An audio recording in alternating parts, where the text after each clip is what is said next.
বাস্তবতা নিজের জীবনের সাথে যদি আমরা মিলাতে না পারি তাহলে আয়াত শোনা পড়া আমাদের জন্য কোনো উপকার হবে না। এবং আমি নিজে থেকে শুরু করে যারা এখানে আছি এবং এটা রেকর্ড হচ্ছে সারা দেশে কালকে যাবে, প্রত্যেককে আহ্বান জানাবো নিজের ব্যক্তিগত জীবন আমরা শুরু করি ঠিক করার জন্য।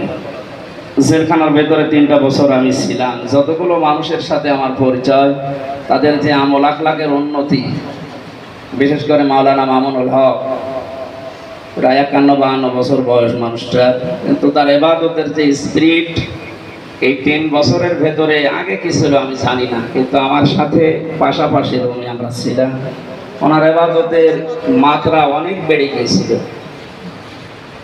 আমিও তো হাফেজ। রাত 9:30 10টার পরে স্বাভাবিক আমরা ঘুমানোর নিয়ম, 1-1.5 ঘন্টা 2 ঘন্টা ঘুমানোর পরে উনি 12:30 1টা 2টার দিকে ওঠার পর এই যে তেলাওয়াত আরম্ভ করতেন নামাজে দাঁড়িয়ে, 4 পারা 5 পারা করে তেলাওয়াত করা, 2 রাকাত 3 রাকাত 4 রাকাত নামাজে, বিশাল ব্যাপার। যারা হাফেজ তারা জানে, অন্য মানুষ তো এর ভুক্তভোগী না।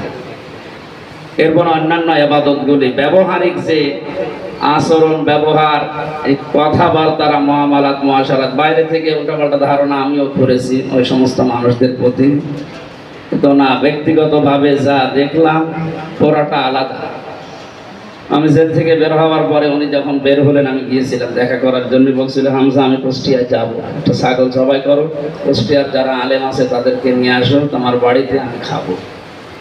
ওসি সাহেবের কাছে বললাম, উনি বলছে না, ওই সময় স্বাধীন হওয়ার আগে উনি আনতে দেয়নি। তো এখন যেহেতু স্বাধীন হয়ে গেছি, উনি আসতে চায়।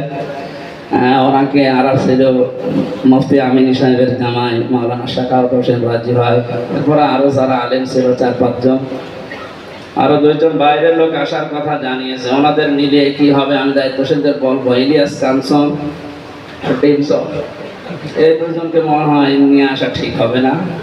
তারপরও আসতে চায়, পরিচয় ছিল আগে থেকে। আর এই মাহফিলের কারণে যদি আমি কুষ্টিয়ার আলেমদেরকে আশা করছি ডাকবো, আপনারা একটু সাড়া দেবেন যদি ওনারা সময় দেন। 2 নম্বরে আমাদের মাথার তাজ যিনি মাওলানা জুলফিকার আলী বলছিলেন, যার নাম বৃদ্ধ যুবক, আসলে বৃদ্ধ যুবক। 4টা দিন এক রুমে ছিলাম ওনার সাথে। ওনার যে আমল আখলাক, যে বিশ্বাস, উনি আয়াতটা পালন করছে, কিন্তু আমরা পারছি না, বিশেষ করে আমি।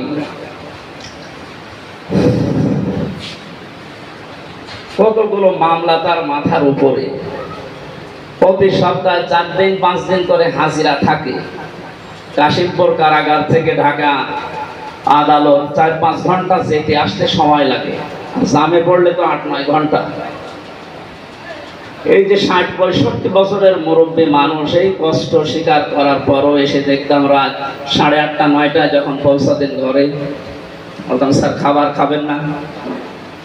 উনি ভাত খেতেন না, বেশিরভাগ তরকারি খেতেন। এই যে এত কষ্ট করে হাজিরা দিয়ে আসলেন, একটু ঘুমাবেন না? কিছুক্ষণ পরে দেখতাম জিকির করতেন। দরুদ শরীফ পড়ার পরে আমি ঘুমিয়ে পড়তাম, উনি নামাজে দাঁড়াতেন।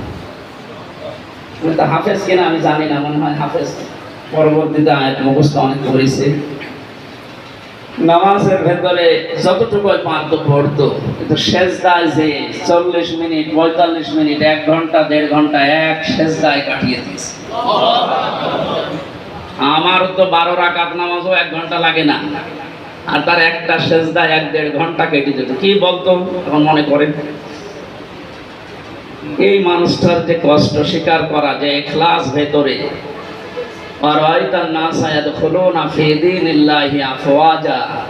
আপনি দেখতে পাবেন দলে দলে পালে পালে মানুষ ইসলামে প্রবেশ করছে। আমার তো যতটুকু বিশ্বাস এবং বাস্তবতা দেখছি, এই মানুষগুলোর ইখলাসের কারণে আজ হাজারো মানুষ দিক বিদিক হয়ে কোরআনে কারিমের ছায়া তলে আসা আরম্ভ হয়ে গেছে। ওনার মতো আমাদের সবার ইখলাস দরকার এবং অ্যাক্টিভিটিস দরকার। বাংলাদেশ জামাতে ইসলামীতে যারা আছেন, ইসলামী ছাত্র শিবিরে যারা আছেন, অনেকেই বিভিন্ন ফতোয়ার কারণে মন ভেঙে যায় যে না জানি আমরা আবার হক পথে আসি তো। কোরআনে কারিম আমি মাথায় নিয়ে বলতে পারি এই বাংলাদেশে এখন বাস্তবতার দিকে এগিয়ে ইসলামের জন্য ফালাম্মা রাআল মুমিনুনা আল আহজাব ক্বালু হাযা মা ওয়া'দানা আল্লাহু ওয়া রাসূলুহু ওয়া সাদাকাল্লাহু ওয়া রাসূলুহু। এই আয়াতের তাফসীর অনুযায়ী এদেশে কোরআনে কারিমের উপরে বিশ্বনবীর হাদিসের উপরে দিন কায়েমের পথে যে মানুষগুলো আছে তারাই সঠিক পথে আছে।